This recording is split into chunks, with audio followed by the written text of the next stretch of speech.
Hello guys, నిన్న Delhi Capitals versus LSG జరిగిన మ్యాచ్లో అశుతోష్ శర్మ ఆ 2 ఓవర్స్ని ఏదైతే యూజ్ చేసుకున్నాడో అది అద్భుతంగా యూజ్ చేసుకున్నాడు. ఈ ఇంపాక్ట్ ప్లేయర్ అనేది ఇంపాక్ట్ చూపించాడు. అసలు ఢిల్లీ గెలుస్తుంది అనుకున్న సినారియో ఎప్పుడు స్టార్ట్ అయిందంటే, స్టార్క్ అయిపోయిన తర్వాత ఢిల్లీకి ఎక్కువ ఛాన్సెస్ వచ్చాయి అనిపించింది నాకైతే. అంతకుముందు కూడా స్టార్క్ అవ్వనంత వరకు అశుతోష్ శర్మ ఆడాడు. బట్ స్టార్క్ అయిన తర్వాత ఢిల్లీ క్యాపిటల్స్కి ఇంకా పని అయిపోయింది అనే టైంలో అశుతోష్ శర్మ విరుచుకుపడ్డాడు అనమాట.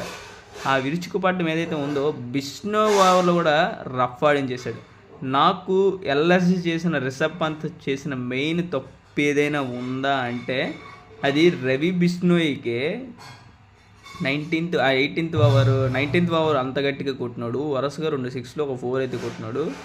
మళ్ళీ తర్వాత షాబాజ్ అహ్మద్కి ఇస్తే ఎలా ఉంటుంది? శార్దుల్ ఠాకూర్ ఉన్నాడు కదా, మేబీ ఆపేవాడేమో. సో నేను అదైతే రిషబ్ పంత్ చేసిన మెయిన్ మిస్టేక్ అయితే అనుకుంటున్నాను. స్పిన్కి చాలా బాగా ఆడాడు అశుతోష్ శర్మ. మరి అలాంటప్పుడు మళ్ళీ లాస్ట్ ఓవర్ మళ్ళీ స్పిన్నే తిప్పితే అది రాంగ్ డెసిషన్ ఏమో అనిపించింది. బట్ ఎనీవే అశుతోష్ శర్మని మనం తప్పకుండా మెచ్చుకోవాలన్నమాట. సో మంచి ఇన్నింగ్స్ ఆడాడు. ఢిల్లీ క్యాపిటల్స్కి ఒక మంచి విజయాన్ని అందించాడు. సో అప్పటి వరకు ఎల్ఎస్జీ చేతిలో ఉన్న మ్యాచ్ ఢిల్లీ క్యాపిటల్స్లోకి వెళ్ళింది.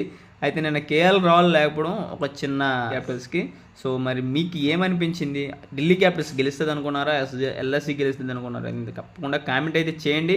మరి రిషబ్ పంత్ చేసిన తప్పు నిజమేనా లేదా కింద కామెంట్ చేయండి. Thank you friends.